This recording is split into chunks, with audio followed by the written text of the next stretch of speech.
আমরা ঢাকা ৯ আসন থেকেই দেখাতে চাই যে অর্থ ও পেশি শক্তির বাইরে রাজনীতি বাংলাদেশে সম্ভব, জনসেবার জন্য রাজনীতি সম্ভব।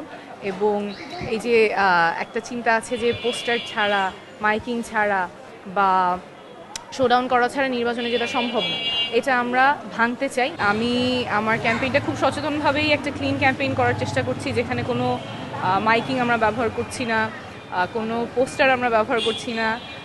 আসলে এটা আসে আমার ছোটোবেলার একটা খুব কি বলবো কষ্টদায়ক মেমোরি ছিল, যে আমার দেয়ালে পোস্টারগুলো লাগানোর পরে আমার খুব মন খারাপ হয়েছিল, কেন এসে নির্বাচনের পোস্টারটা লাগিয়ে গেল আমার সুন্দর দেয়ালটা নষ্ট করে। তো এই যে লাখ লাখ পোস্টারের শহরটা নোংরা করা, তারপরে সেটা আবার ছিঁড়ে ফেললেও কিন্তু জায়গাটা কুচিত হয়ে যায়, রাস্তায় পড়ে আমার শহরটাই নোংরা হয়।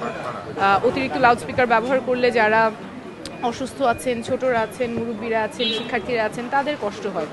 শোডাউন আমাদের এটা কারোই অজানা না যে বেশিরভাগ ক্ষেত্রেই মানুষ ভাড়া করে শোডাউনগুলো করা হয়। তো এই যে লাখ লাখ পোস্টার, ভাড়া করা শোডাউন, মাইকিং, অতিরিক্ত লাউডস্পিকার ব্যবহার, এগুলো কিন্তু জনসেবার জন্য করা হয় না। এগুলো সাধারণত করা হয় সাধারণ জনগণের উপরে নিজের ক্ষমতার দাপট দেখিয়ে ভোটটা নেওয়া। কিন্তু আমরা বিশ্বাস করি যে এই ক্ষমতার দাপটের চেয়ে অনেক বেশি শক্তিশালী মানুষের প্রতি মানুষের বিশ্বাস, আস্থা এবং আন্তরিক একটা কথোপকথন। তো সেই জন্যই আমাদের ক্যাম্পেইনটা চলছে, মানুষের কাছে যাওয়া, একদম তাদের দোরগোড়ায়, উঠানে, বাজারে, অলিতে গলিতে গিয়ে আমরা তাদের কথা শুনছি, কথা বলছি এবং আহ্বান জানাচ্ছি যাদেরই পরিচিত আছে ঢাকা ৯-এর ভোটার, তারা একটা ফোন কল, 5 মিনিটের একটা ফোন কলে নতুন রাজনীতির পক্ষে আরেকজনকে, তার পরিচিত জনের সাথে যাতে কথা বলেন।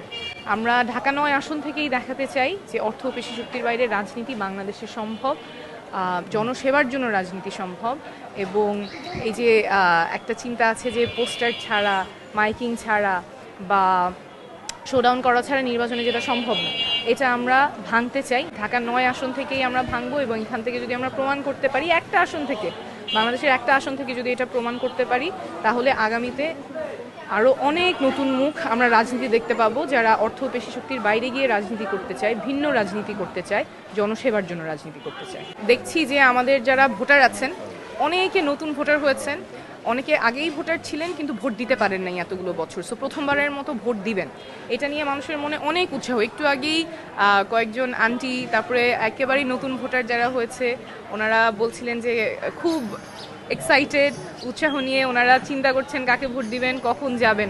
তো এই উৎসাহটা যেমন আছে, আবার কিছু শঙ্কার কথাও শুনছি যে ভোট কেন্দ্রে নিরাপদে যেতে পারবেন কিনা, আবার বিগত বছরগুলোর মতো দেখা যাবে যে ভোট কি আগেই হয়ে গেছে কিনা, অথবা ভোট গণনার সময় কোনো সমস্যা হবে কিনা, এই শঙ্কাটাও মানুষের মধ্যে আছে।